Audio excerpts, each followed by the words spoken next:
بسم الله الرحمن الرحيم.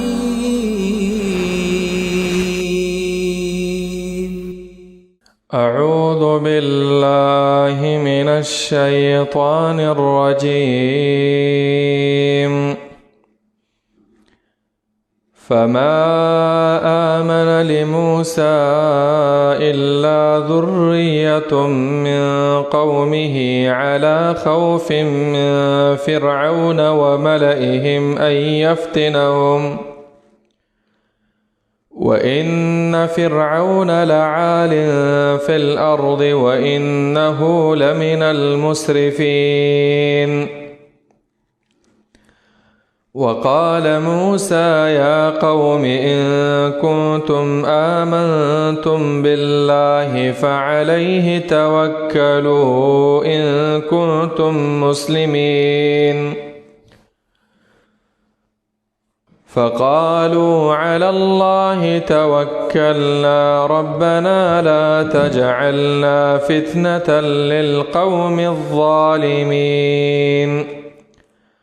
ونجنا برحمتك من القوم الكافرين. سورة يونس آيات نمبر 3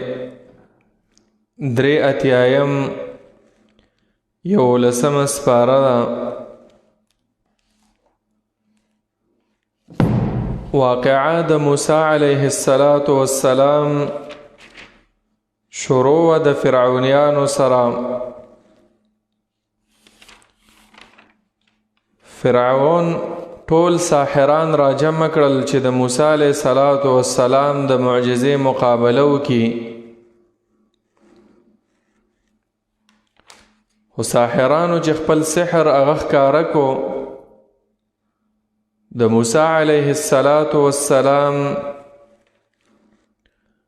امسا چې وروغورځي د موسی علیه السلام چې وروغورځوله د هغوی ټول سحر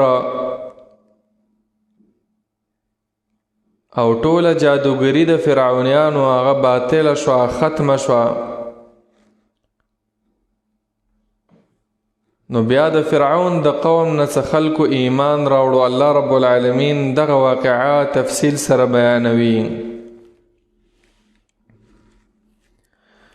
فرمای رب العالمین فما آمن لموسی ایمان را نوړو لموسی د موسی علیه السلام د پاره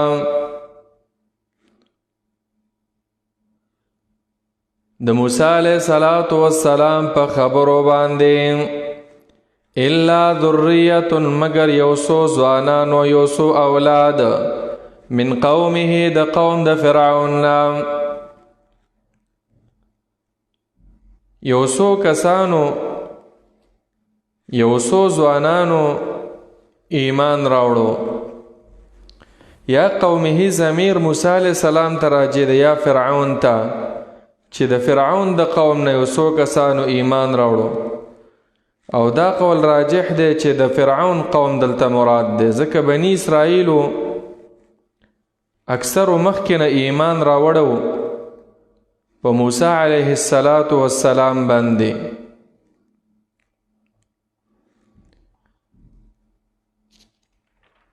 نو د فرعون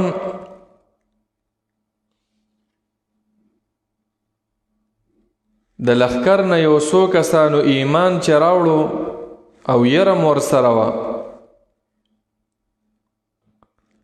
چې فرعون واپس جبار او عنید انسان دی، واپس به مونږه مجبوره کی په کفر باندې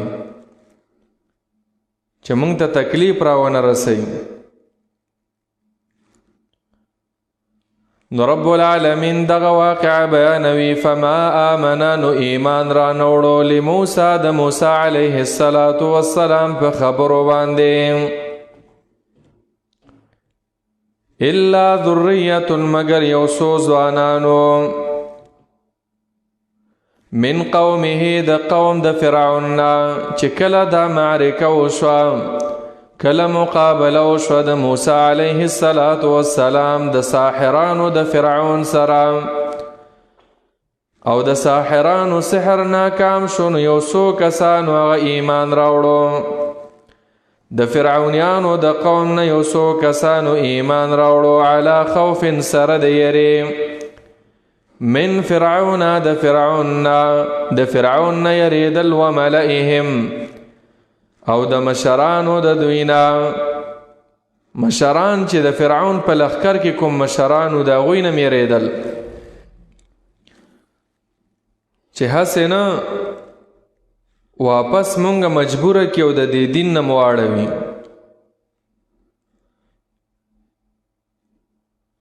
عبدالله ابن عباس رضی الله عنه ویل و یو څو کسانو کې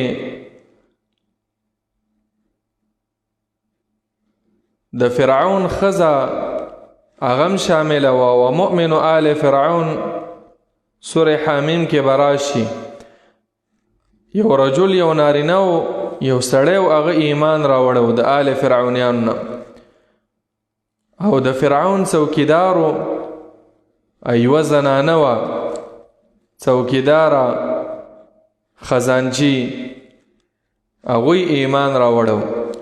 نور بنی اسرائیلو قرآن د نصوصو نه معلومیږي چې اکثرو ایمان راوړو. قالوا اوذینا من قبل ان تأتینا ومن بعد ما جئتنا یعنی مخکې نه دوی ایمان راوړو. علا خوف سره د ویرې من فرعون د فرعون وملئهم او د مشرانو د دوینا ولې یریدل ان یفتنهم چې وابړوي دوی لرا د دیننا یا ان یفتنهم چې ونه خویوي دوی لرا د دین اصلنا چې هغه دین د موسی علیه السلام دا ولی دا زکا و ان فرعون یقینا فرعون چې و لعال خامخا جابر او متکبر او لوی کون کې و فی الارض پزمکا د مصر کې چا دا غین رب نشو وهلم سوک بے دین او اسلام ته پرې خودلا. نو دغه نوجوانانو چې ایمان راوړو واپس یریدل چې حسنه مونږ دوی د دین نه واړوي. وَإِنَّهُ يَقِينًا دا فرعون چې لمن المسرفین خامخا د حد نه تیریدونکي و. مسرفین نه مراد د مشرکانو نه و. شرک به هم کو کفر به هم کو ظلم به هم کو د حد نه تیریدونکي و. او لعال فی الارض معنا دا چې ځمکه کې ډیره لوی کوله ډیر جابر او ډیر متکبر انسان و. مراد د دینه بادشاهي او اقتدار و. آیات کې اشاره ده چې دغه کسانو ډېر په سختو حالاتو کې ایمان راوړو. د فرعون دین پرېښودو او د هغه د قوم نه خطره د مرګم وه خطره د نورو عذابونو وه خو د ټولو عذابونو ته ودرېدل او بیا ایمان راوړو. نو آیات کې مونږ او تاسو ته هم درس دا دی که هر څومره امتحانات راځي د ایمان سودا به سړی نه کوي. ایمان به نه پرېږدي اسلام به نه پرېږدي خپل شعائر د دینه به نه تیریږي. او د رب العالمین نه داسې دعام غواړه چې رب العالمین په ما داسې امتحان مه راولي چې زما دین ته نقصان ورسیږي. ولا تجعل مصیبتنا فی دیننا نبی علیہ السلام ویل د ټول نه غټ امتحان دا دی چې په دین کې امتحان راشي. دین کې امتحان دا دی چې څوک د مونځ ته نه پرېږدي جومات ته ځي جومات کې د څوک نه پرېږدي. په دین عمل کې څوک در سره کلیوالي نه کوي خپلوالي در سره نه کوي. وقال موسی یا قوم ان کنتم آمنتم بالله هر کله چې هغوی ایمان راوړو نو د فرعونیانو د طرفه په هغوی باندې ډېر ظلمونه شروع شول. موسی علیه السلام ورته تسلی شروع کړله تسلی ورکوله مؤمنانو ته چې صبر وکئ تاسو په الله باندې ځانونه وسپارئ الله به زموږ مدد کوي الله رب العالمین به دا ټول هلاکوي. آیات دلیل دی په دې خبره چې مشکل راتو ملګري له تسلی ورکوه. نورم د هغوی ته منافقتونه مه کوه چې نورم وخویږي. ښکلې خبرې کوه که هغه د دنیا مشکلې که د دین مشکلې د تسلی خبرې کوه. وقال موسی ویل موسی علیه السلام خپل قوم ته چې کله د په قوم باندې آثار د خفګان راښکاره شو د ویرې داسې لړزېدل او رپېدل. یا قوم ای زما قومه ان کنتم آمنتم که چیرې ایمان راوړی وي تاسو، یا ان کنتم آمنتم که ایمان مو راوړی وي تاسو په څه شي باندې چې خیر او شر او هر شی دا د الله په تقدیر کې، یعنی دا د الله د طرفه دی که په دې ایمانی، نو څه چل وکئ فعلیه خاص په مغرب باندې توکلو ځانونه وسپارئ. توکل وکئ په الله رب العالمین. توکل دې ته ویلی کېږي چې ټول کارونه رب العالمین ته وسپارئ. ای رب چې تا څه فیصله کړې وي زموږ په حق کې موږ ته منظوره ده. د خولې نه به د جزع فزع الفاظ نه راوباسئ، بلکې رب العالمین ته خپلې فیصلې خپل کارونه هغه به حواله کې دې ته توکل ویلی کېږي. فریادونه به ډېر نه کې. ان کنتم مسلمین که چیرې تاسو حکم منونکي او مسلمانان، نو څه چل وکئ فاصبروا واتبعوا، صبر کوئ او زما تابعداري وکئ. آیات دلیل دی چې مؤمن سړی به توکل په الله تعالی باندې کوي، په الله به ځان سپاري. هر قسم مشکلات چې در باندې راتلل فورا ذهن الله رب العالمین ته بوځه چې ربه به ستا د طرفه ده او زما ګناهونه سبب دی، الله ما ځان تا ته حواله کړی دی، الله ته به زما مدد کې، ته به ما د دې مشکل نه وباسي. انسان پسې مه ګرځه. توکل د زړه عمل دی، دا زړونه دا صحیح کول پکار دي. او عابد انسان هغه دی چې هغه په الله باندې توکل کوي. قرآن کې الله رب العالمین د توکل باره کې ډېر آیتونه نازل کړي دي، او توکل او عبادت الله تعالی یو ځای ذکر کوي. معنا هم دا د صحیح بنده، صحیح عابد هغه دی چې د زړه توکل په الله باندې وي، نه د انسان نه یره کوي نه تیریږي. یو فطري یره ده لکه سپی سړی ویني زمری ویني او اسې ویریږي، خو نه د زړه اعتماد به په الله تعالی وي. مصیبتونه در باندې راغلل، بیماریانې در باندې راغلل، تاوانونه در باندې راغلل، دشمنیانې درته پیښې شوې، الله ته ځان سپاره. او چې کله د الله ته ځان وسپارو بیا به خوشحاله وي، بیا به د ذره بر یره په دې زړه کې نه وي. او الله قرآن کې بار بار داسې وایي الیس الله بکاف عبده، ولی الله تعالی د دې بنده دپاره بس نه دی، کافي نه دی. میرے لیے الله ہی کافی، بعض ځایونو کې لیکلی شوي. نو جواب دا دی چې ولی نه دی کافي. عبدالرحمن بابا به مو ویله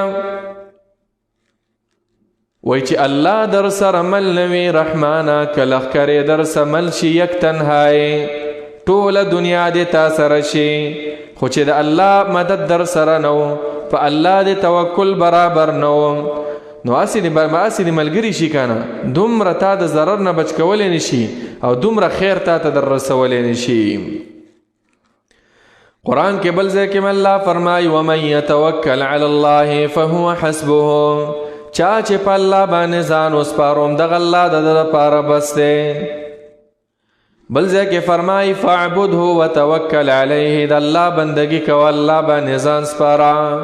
صحیح عابد هغه دی چې په الله باندې ځان سپاري. قل هو الرحمن آمنا به وعلیه توکلنا، مؤمنانو به دا ویله چې رحمان ذات باندې مونږ ایمان راوړی او مونږ په هغه باندې توکل کوو. ایاک نعبد و ایاک نستعین، په هر منځ کې چې مونږ وایو معنایم دا د خاص تا بندگی کو رب العالمین، او مددم صرف د تا نه غواړو، بل هیڅ چا نه غواړو، په هیڅ چا بروسه نشته سوا ستا نه ای ربا. نو دلته موسی علیه السلام خپل قوم ته ویله ان کنتم آمنتم بالله، که چیرې تاسو ایمان راوړی وي په رب العالمین باندې چې رب العالمین د طرفه خیر او شر نازلیږي، نو فعلیه توکلوا، خاص په الله رب العالمین باندې توکل وکئ، د زړونو دا توکل الله ته وسپارئ. ان کنتم مسلمین، که چیرې تاسو حکم منونکي د الله او د الله د رسول، نو صبر وکئ په دې مصیبتونو باندې. دویم فورا خبره ومنله، د موسی علیه السلام امتیانو د خپل پیغمبر خبره ومنله، نو کامیاب هم شو. کامیابی رسول الله ذکر کوي فقالو نو دوی ټولو ویلا علی الله خاص په الله تعالی باندې توکلنا مونږه ځانونه سپارلی دي د زړونو اعتماد هم صرف او صرف پر رب العالمین باندې دی. مونږ او تاسو عام د پښتنو معاشره ماشوم پیدا شي 2 ورځې شوي نه په غاړه کې ورته تعویذونه واچو ولی توکل هم په الله تعالی نشته یاره نظر نشي. دارنګې ساختونه دا لاسونو کې ورته دا تارونه واړه واړه ماشومان غریبانان پوهېږي نه او موږ به ګرځو دې شیزونه بس په رب باندې ځان سپاره رب العالمین ته ځان حواله کوه. اخري 2 سورتونه چوف کوه په خپلو بچو باندې ټولو مصیبتونه به الله بچ ساتي. توکل مضبوط چې کله نبی علیہ السلام فرمایي چې کله چا په غاړه کې تعویذ واچو یا په مټ کې وکیل الیه بس هغې ته وسپارلی شو. وکیل معنا دا ده چې د دې انسان توکل په دغه باندې جوړ شو د الله نه کټ شو بیا هغې ته وسپارلی شو الله یې بیا مدد نه کوي. نو توکل یو دا دی چې په دې شیزونو به یقین نه ساتي یقین به صرف په رب العالمین باندې ساتي. دعا به غواړي الله رب العالمین. نو ګوره دوی څه وایي فقالو دوی ویلا توکلنا علی الله توکلنا خاص په الله تعالی باندې مونږ توکل کړی دی او خاص په الله باندې ځانونه سپارلی دي. نو بیا یې څه وکړه بیا یې دعاګانې شروع کړې. دعا د توکل سره خلاف نه ده. دعا به غواړي د رب العالمین نه په الله د توکل نه نو ځکه دعا غواړي. ربنا یا رب زمونږه لا تجعلنا مګرځوې مونږه فتنتن سبب د فتنې او د گمراهۍ یا ازمیخت او امتحان لاندې للقوم الظالمین د قوم ظالمانو لپاره. معنا دا چې الله د ظالمانو د لاسه مونږ متبا کوي چې د هغوی څنګه خوښه وي هغه شان ظلمونه په مونږ باندې کوي مونږ مو مبتلا کوي چې کله خوښېږي ولته رانه پورته کوي. الله داسې وخت په مونږ باندې مه راولي. د ظالمانو ظلمونه بیا زیاتیږي. په حق پرستو چې کله مصائب راشي نو بیا د ظالمان څه وایي که دا چېرته په حق وی نو په دې امتحانونه راتلل نو د دغې وجه نه چې الله داسې امتحان په موږ را نه ولي چې دا ظالمان پې بې دلیل نیسي. یو معنا دا ده یو خو دا ده چې بالفعل مونږ د دې د سلطې د لاندې مه راولي چې په مونږ باندې د دوی د خوښې مطابق ظلمونه کیږي. نو دا دعا یې وکړه په الله یې توکل او لاسونه پورته کړل رب العالمین ته چې ای الله ربنا ای رب زمونږه لا تجعلنا مونږه مه ګرځوې فتنتن مونږه مه ګرځوې فتنه او امتحان او ازمیښت لاندې مه ګرځوې سبب د فتنې مه ګرځوې للقوم الظالمین د قوم ظالمانو دپاره. پښتانه وایي الله دې دا یو لاس هم دې بل لاس ته نه محتاجه کوي. یا الله مونږ ظالمانو ته مه محتاجه کوي او د هغوی د ظلمونو نه مونږ وساتې.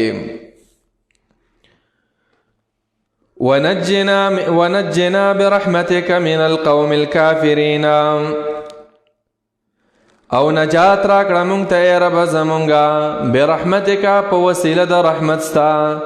اے الله تا تستا رحمت وسیله کو چې ته رحمان ذاته ته رحیم ذاته ته په خپل بنده باندې دا مور چې په بچی څومره مهربانه ده. اے الله ته په بنده د دې نه ډېر زیات مهربانه یې نو ستا دغه رحم تا ته وسیله کې پیش کوو مونږ ته نجات راکړې په سبب د رحمت ستا باندې. د چا نه نجات راکې من القوم الکافرین د دغه قوم کافرانو نه چې فرعونیان دي. الله مونږ ته نجات راکړي. وروسته به الله ذکر کوي چې الله نجات ورکو. دعاګانې وکړلې. آیات دلیل دی په دې خبره چې غوره وسیله چې پیش کوي الله ته دعا ده. خلک وایي که نه وسیله هم دا ده د الله نومونه الله ته وسیله. ای الله ته رحمان په ما رحم وکړه. ای الله ته غفور ما وبخه. ای الله ته مالدار ذات غنی ذات ما مالدار کا. اے الله رب العالمین ته جنتونه ستا لاس کې دي مال جنت راکا. داسې د الله صفات وسیله کې پیش کوه چې څه ضرورت دی وي ټول نمونه د الله تعالی شته. اے الله ته حلیم ذات صبور ذات مالم صبر راکې په ما مشکل راغلی. اے الله ته علیم ذات عالم ذات مالم علم د قرآن راکې. داسې صفات وسیله کې پیش کوا. وأوحينا إلى موسى وأخيه أن تبوأ لقومكما بمصر بيوتا واجعلوا بيوتكم قبلة وأقيموا الصلاة وبشر المؤمنين. اوس په دې آیات کې الله رب العالمین یو حالت بیانوي د دې مسلمانانو چې کله بني اسرائیل مسلمانان دا پتنګ شو د فرعونیانو نه، عبادت خانو کې به نه پرېښودل، کنیسو کې لکه زموږ چې ستاسو جوماتونه یې د دوی کنیسې وي، یو ځای ته چې راجمع شي نو د هغې وجل هم به یې اسان و، زور خو هلته هغوی سره و. نو الله رب العالمین ورته وحی وکړله چې بس د ملګرو ته دې وویه چې په کورونو کې ځان له دا کوټنۍ نه دي د دې نه جوماتونه جوړ کړئ، په کورونو کې منځونه کوئ، یا دا کورونه په داسې نقشه جوړ کړئ چې مخې قبلې طرف ته وي، بس په کورونو کې منځ کوئ. دا د ضرورت په وخت کې دا جایز ده سړی په کور کې منځ کوي. نور عزیزانو زمونږ او ستاسو په دې دین کې، په دین د نبی علیه السلام کې نارینه باندې منځ فرض دی خو په جومات کې، او ښځه به منځ کوي خو په کور کې. د ښځې دپاره هم جایز ده چې جومات ته راشي، خو چې د ستر او د پردې اهتمام وي، په جومات کې ځان له پروګرام وي او د خاوند اجازه. خو خاوند حدیث کې راغلی خاوند به ورله اجازه ورکوي، لا تمنعوا اماء الله مساجد الله. الله پیغمبر د الله پیغمبر خاوندانو ته ویلي چې خاوندانو چې د خپلې بیبیانې درنه اجازه غواړي او جومات ته ځي مې منع کوئ. خو عام د زنانه دپاره غوره منځ دا دی چې په کور کې دننه وي، په دننه کور کې په دننه کمره کې وي، په کمره کې دننه په ګوټ کې وي چې څونه په پرده کې وي، دا ورله غوره. او سړی باندې جومات ته راتګ دا فرض دی، په جومات کې به منځ کوي. بنا بر قول ارجح د صحابه کرامو فتوا دا وه چې د نارینه منځ په کور کې نه کیږي، په دیره کې نه کیږي چې اذان اوري. عبدالله ابن عباس رضی الله عنه فتوا به هم داسې او نبی علیه السلام هم داسې فرمایي لا صلاة لجار المسجد الا فی المسجد. د جومات ګاونډي چې اذان دی اورېدو ستا منځ به په کور کې نه کیږي، جومات ته به راځي الا من عذر، که بیمار وي یو بل عذر دی نو بیا صحیح ده، او که نه وي نو ړوند صحابي ته نبی علیه السلام اجازه ورنه کړله چې ړوندو لاره ورته نه ښکاره کېده، وایي ته به هم جومات ته راځي ځکه ته اذان اورې. چې ضرورت راغی ضرورت وخت کې به جایز ده چې ستا څوک نه پرېږدي مونځ ته نو بیا به کور کې مونځ کې.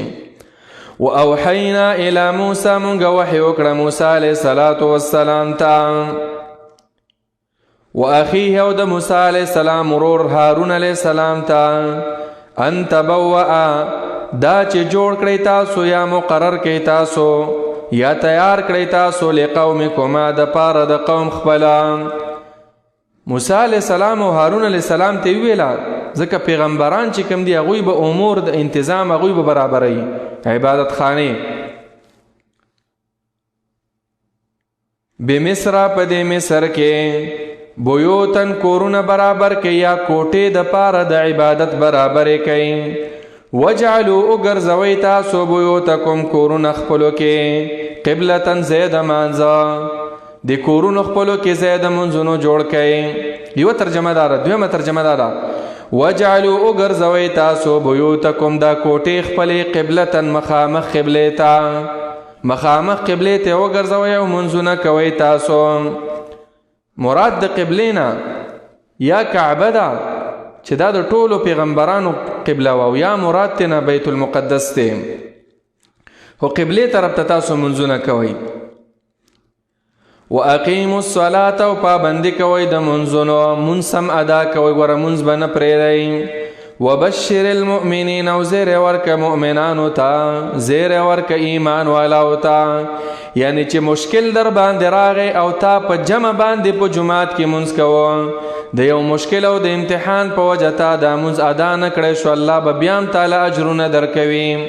او چې ته ټول عمر په کور کې منځ کې نو بیا اجرونه بیا د دې نشته دی، دومره غټ اجر نه محرومې. الټه دا خبره م یاده وساتئ چې سړی په کور کې منځ کوي، چې منځ کوي خو په کور کې کوي، دیره کې کوي، په جمع منځ نه کوي، دا ګناه کبیره کوي. منځ یې مو کو ګناهګار هم شو، د ګناه کار یې وکړو، ځکه دی جومات ته راتګ دا فرض و دا یې پرېښودو. وقال موسى ربنا إنك آتيت فرعون وملأه زينة وأموالا في الحياة الدنيا. په دې آیات کې خیری د موسی علیه السلام ذکر دی خپل قوم ته. موسی علیه السلام ډیر مجبور شو، خیری به پیغمبرانو نه کولې، خو چې ډیر به مجبور شو به خیری وکړي، او چې خیری به وکړلې نو بیا به فورا هغه قبلېدلې. بیا الله به د هغوی په ژوند کې دا خیری ولا قبلولې. بیا خیری چې ذکر کې اسی هیڅ په هیڅ به خیری نه کې، اول به اسباب ذکر کې چې ولې زه خیره کوم، بس دا ظلم کوي، دا غلط کار کوي، دا کوي الله بس ته تباه کې.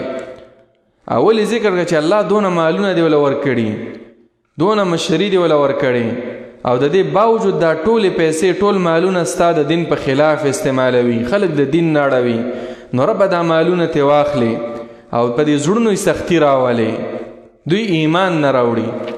موسی علیه السلام ته پته ولګېده چې ایمان نه راوړي، نو بیا خیری یې وکړلې. نو رب العالمین فرمایي وقال موسی، وویل موسی علیه السلام د عاجزۍ په شکل لاسونه پورته کړل، خیرا یې وکړه. ربنا ای رب زمونږ انک آتیت فرعون، یقینا تا ورکړی دی فرعون ته، وملأه او د هغې ډلې ته، زینتا ډول او ښایست، و اموالا او ډیر مالونه، فی الحیات الدنیا په ژوند دنیوي کې ډیر مالونه ورسره دي او ډیر مشري ورسره ده. محبت د دنیا دا سبب د ټولو جرمونو دی. ډیره دنیا سره مینه مه کوه چې دین د نه بیا پاتې وي. د هرې خبرې سوچ هغه د روپۍ سره مه لګوه چې بس دې کې پیسه شته او دې کې نشته دی. نه، د دین دپاره کارونه کوه. دا ډیر چې سړی دنیا کې منهمک شي، ورډوب شي، بیا ته دین پاتې کېږي. او ژوندی مثال یې دا فرعونیان دي.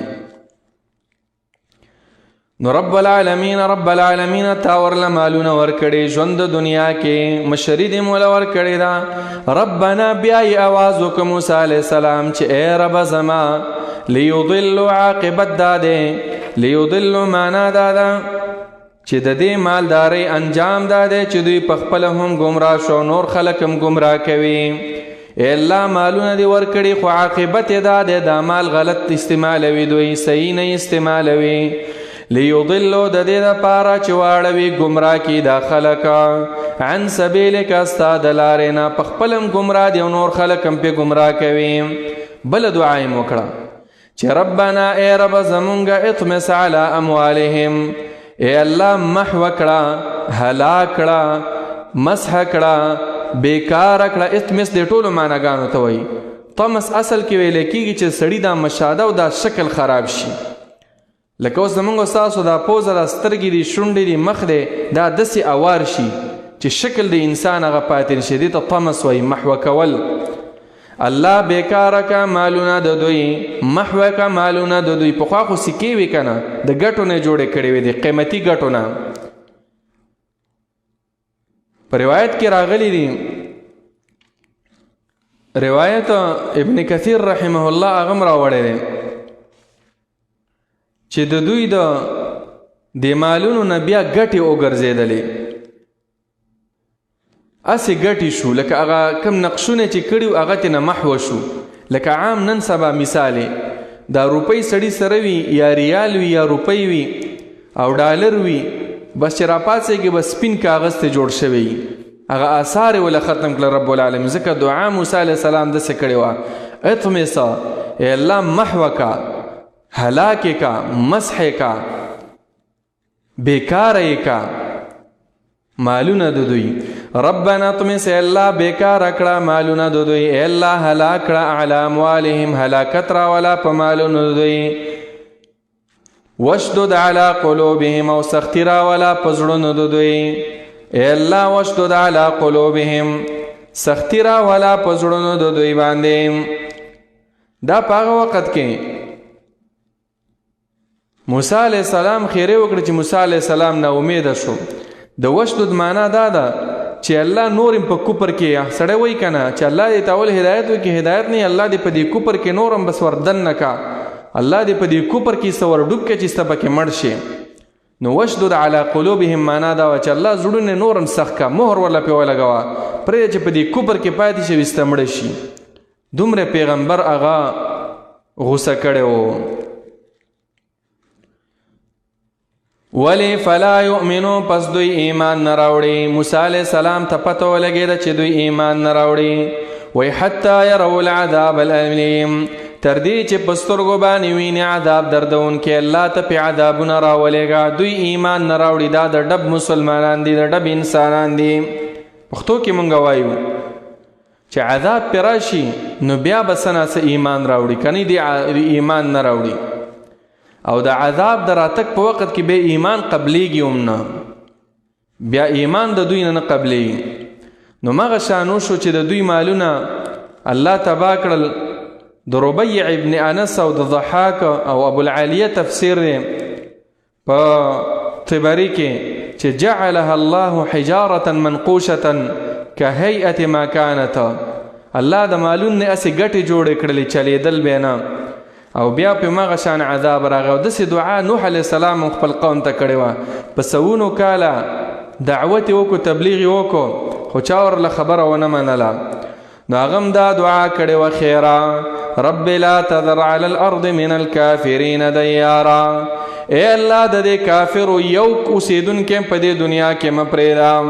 ولی انک ان تذرهم کته پرې د رب العالمین یضل عبادک استا بندگان نورم اړوي گمراه کوي د سمې لارې نه. ولا یلدو الا فاجرا کفارا نراوړي دوی بچي مگر یا فاجر راوړي یا کافر راوړي. داسې خیره نوح علیه السلام کړو، بیا قبوله شوه. نو رب العالمین ورته وفرمایل قال ویل رب العالمین قد اجیبت دعوتکما یقینا قبول شوا دعا ستاسو د دواړو دعا قبول شوا. دعا خو موسی علیه السلام کړی خو هارون علیه السلام ورسره ذکر شو. وجه دا و چې هغه دعا کوله هارون علیه السلام په امین ویل. دا دواړو ټولو دعا حسابیږي.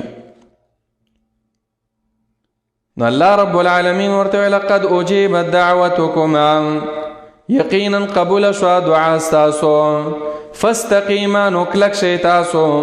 مراد د دین دا چې د دعا د قبلېدو پورې تاسو په خپل دین باندې کلک اوسېږئ او دعوت جاری ساتئ. او مراد د استقامت نه دا چې په قبلېدلو د دعا کې تلوار مه کوئ، جلتی مه کوئ چې بس همدانن شپه زما دعا قبوله که. بعض انسانان دسي نه، دعا کوه او انتظار د فرج کوه چې الله رب العالمین به پراخواله کلاواله به راولي. نو رب العالمین فرمای قد اجیبت یقینا قبول کړی شوه دعوتکما دعا ستاسو د دواړو. فاستقیما کلک شئ تاسو په خپله طریقه باندې، یا سم ولاړ اوسېږئ تاسو په تبلیغ او په دعوت خپل باندې کار به نه پرېږدئ. ولا تتبعانی او مزئ تاسو سبیل الذین پلار د هغه کسانو باندې لا یعلمون چې نه پوهېږي جاهلان وي. دلیل پسې ځئ، د دغې خلکو په لارو پسې مه ځئ. یا ولا تتبعانی معنا دا ده تابعداري مه کوئ تاسو سبیل الذین للار د هغه کسانو لا یعلمون چې نه پوهېږي، بلکې قرآن او سنت پسې روان اوسېږئ، د الله کتاب پسې ځئ. الله چې درته څه ویلي هغه تابعداري کوئ، فلانی او فلانی پرېږدئ. د دې یو مطلب دام دی چې دعا بعضې جاهله خلک کوي، بیر وایي یاره جي زما دعا نه قبلیږي، قبوله نه شوه، ډېرې دعاګانې مې وکړې قبوله نه شوه. نو الله وایي د دې جاهلو خلکو په شانتې عقیده مه ساتئ، صبر کوئ، په قلاره به دعا قبلیږي. الله خپل حکمتونه تاسو ته ښیي او دا انسان ته پته م لګي که په هغه وخت کې مې دعا قبوله نه شوی، ښه وشو چې نه ده شوې. وروستو 3-4 کاله سړي ته پس پته ولګي وي، اوس ښه ده چې قبوله شو، دې کې دا خیر و دا خیر و. دنیا دارالحکمت دی د رب العالمین، انسان ته واپس خپل حکمتونه ښایي.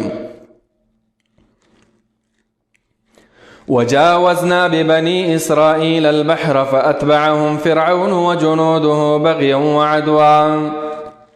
په دې آیات کې الله رب العالمین و ذکر کوي، مخکې دعا کړې وه ونجنا، اے رب العالمین موږ ته نجات راکه برحمتک من القوم الکافرین، د دې قوم کافرانو نه موږ ته نجات راکه.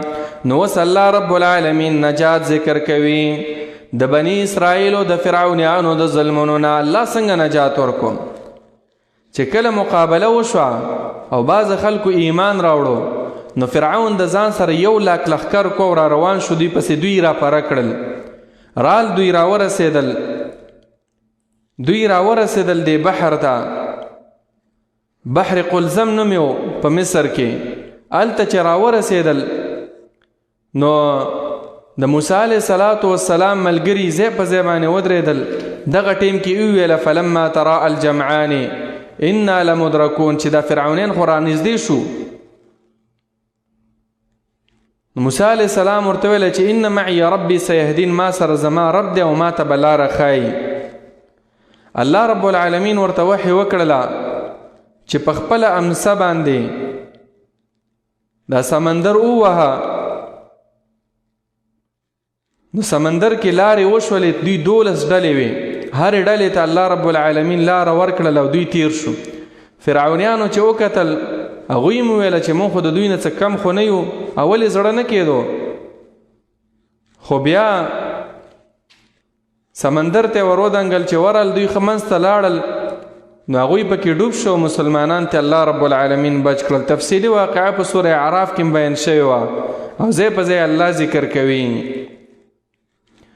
نو رب العالمین فرمایي وجاوزنا ببني اسرائیل او پوری استل مونږه بني اسرائیل تیر کړل مونږه د بحر قلزم نه روغ را مټم تیر باسل هغې طرف ته البحر د بحرنا فاتبعهم دغه بحر نوم بحر قلزم فاتبعهم فرعون پس ورپسې لاړل فرعون و جنوده او د فرعون لښکرې روایتو کې راغلي تقریبا 100,000 فوجیان ځان سره کړي وو یا دویمه معنا دا ده فاتبعهم پس ورسېده دوی پسې فرعون و جنوده او په لښکرې د فرعون ورسېدې ولې ورلل بغیا د وجې د زدنا وعدوا او د وجې د دشمنۍ نه د وجې د زد او د وجې د دشمنۍ نه بغیا اصل کې ویل کېږي چې په حقوق الله کې زیاتې کو د الله حقونه نه منل او عدو دې ته ویل کېږي چې بندگانو سره زیاتې او ظلم کو نو سچلو شو حتی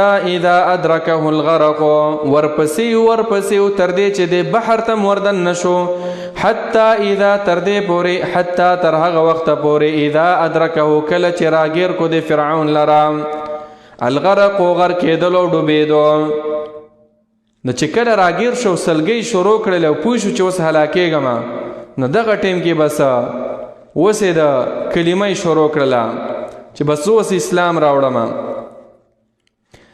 چې قال نو ویلا آمنتو ما ایمان راوړو انه لا اله چې نشته یقینا الله تعالی چې ده لا اله نشته لایق د بندګۍ الا الذي مگر هم غزاد ده آمنت به بنو اسرائیل چې ایمان راوړې پاغه باندې بنو اسرائیلو د بنی اسرائیلو چې په ایمان راوړې پاغه الہ باندې زمام ایمان ده وانا من المسلمین او یمز من المسلمین د توحید والاونا د منونکو نه د موسی علیه السلام د احکامو او د الله د احکامو من المسلمین معنا غاړه خودون کې ما حکم د الله تعالی ته دا چغې به والی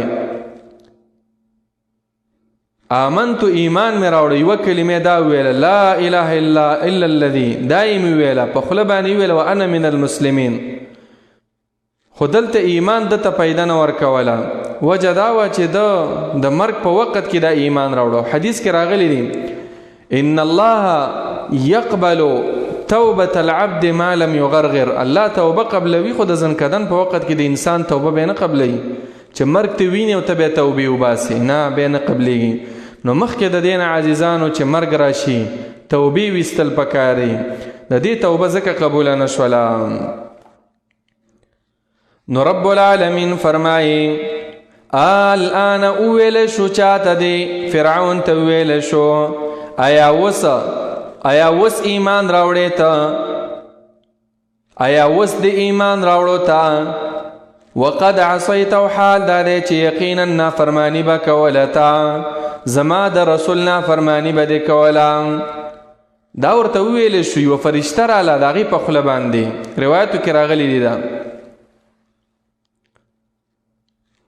وكنت ويت من المفسدين د فساد كونكو نام ته خو د فساد کوونکو نه وې چې اوس دې وکتو مرګ دې په خپلو سترګو باندې ولیدو نو اوس د ایمان چغې وهې اوس کلم ستا ایمان نه قبلیږي.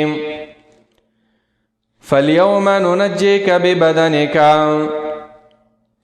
بنی اسرائیلو روایتو کې راغلی بنی اسرائیلو یقین نه راتو چې فرعون پکې ډوب شو که ډوب نه شو. الله رب العالمین د ده دا بدن بهر را وغورځو، صرف هغه جسد او جوسه پاتې وه، موږ او تاسو چې ورته لاش وی او روح پکې نه و، سمندر چپو دی وچې ته را وغورځو. او بعض اهل علمو دا تفسیر هم کړی دی چې ستا دا بدن به موږ ساتو تر دې چې وروستو خلک د تا نه عبرت واخلي. اوس هم په قاهره کې په مصر کې په میوزیم کې یو جسد پروت دی او مشهوره دا ده چې دا د فرعون جسد دی. خدایات یوه معنا هم دا ده عبدالله ابن عباس رضی الله چې موږ به ستا دا بدن د دې سمندر نه راوچت کو دی وچې ته به یې راوغورځو چې دا خلک دې ښه ویني او عبرت دنه واخلي. نو فالیوم نن ورځ ننجیکا پورته کومه پورته کوو مونږه ببدنکا ستا بدن لرا یا نجات رکو درکو تا تمانا بدن ستا تا نجات ورکو چې صرف ستا دا بدن پاتې وي روح به پکې نه وي. خلاصې به درکړو تا ته په بدن ستا سره بی روح به وي او تا به را وغورځو د دې سمندر دې غاړې ته چې خلک دې ویني. لتکونه د دې دپاره چې شی ته لمن خلفکه د هغه چا دپاره خلفکه چې رستو راځي ستا نه آیتا یوه لویه نښه چې څوک د الله خلاف کوي او د ربوبیت دعوې کوي نو د هغې به دا حال وي. دغه شانتې به تا سره کوو چې خلکو ته پته ولګي چې بیا داسې ظلمونه څوک ونه کړي. وان کثیرا من الناس یقینا ډېر د خلکو نه عن آیاتنا زمونږ د آیاتونو نه لغافلون خامخا غافل دی بې پروا دی هیڅ توجه پرې نه کوي. آیاتنا نه مراد د عذابونه چې موږ راوستي، آیاتنا نه مراد د معجزات هم چې د پیغمبرانو له ورکړي، آیاتنا نه مراد د قرآن ټول آیاتونه د دې نه خلک غافل دي او دا حقیقت دی رب العالمین بیان کړی دی. ډېر انسانان دي مسلمانان دي ځانون ته مسلمانان وایي 40 کاله 50 کاله 60 کاله 10 کاله 20 کاله تیر شو خو کلم د الله رب العالمین دا کتاب راوانه خسته دومره په غفلت کې زندگی تیره کې چې د الله په کتاب کې څه دي ترجمه ولا ونه کړله قرآن تلاوت ورله نه ورځي او زړه کې دا غم هم نشته.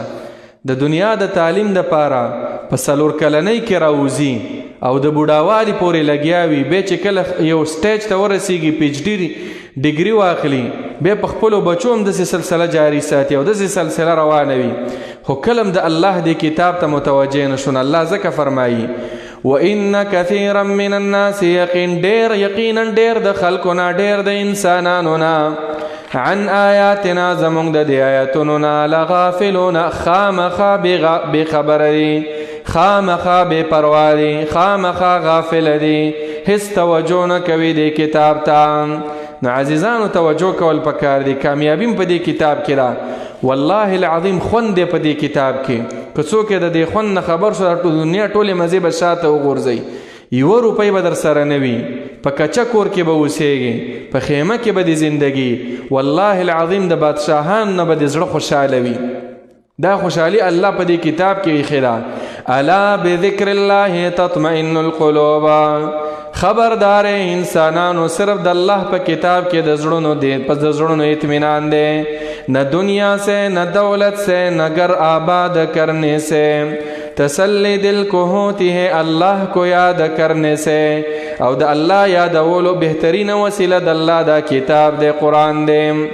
نو الله هلاک کړل چې هلاک شول یهودیانو به په دې ورځ باندې روژه نیوله چې دا لسم د محرم لسم د محرم کوم ته چې موږ او تاسو عاشورا وایو.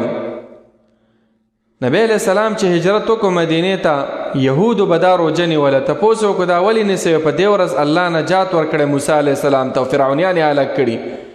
نبی علیہ السلام وویله چې موږ ډېر اولا یو د موسی علیه السلام په تابعدارۍ خپل امت ته یې ویله چې تاسو هم دا روژه نیسئ دا لسم د محرم د عاشورې روژه. نو دینه دا معلومه شو چې خوشحالي په کوم قوم رااله او ازادي رااله چې ازادي کوم قوم ته ملاو شو په هغه ورځ باندې عبادت وکړي دا نه چې ګډاګانې کوي راوځي نر ښځه ډانسونه او رقصونه کوي او ډولونه دا بجاوي نه چې الله نجات درکو د الله شکر په هغه ورځ ادا کوه نبی علیه السلام به شکر داسې ادا کوه چې روژه به یې نیوله او صحابه کرامو به نیولې حتی یهودو به په دې ورځ روژه نیوله زموږ مسلمانانو ته معمولي غوندې ازادي میلاو شوي بیا چې دی بس په دغه ورځ باندې چې څه ناروایي دا ټول کوي نو دا نه دي کول پکار الله رب العالمین دی زمون او ستاسو شوق او رغبت د الله د کتاب سره پیدا کی او رب العالمین دی زمون او ستاسو مینه او محبت د قرآن د ترجمه سره د قرآن د علوم سره پیدا کی آمین یا رب العالمین وصلی الله تعالی علی خیر خلقه محمد وعلى آله وصحبه اجمعین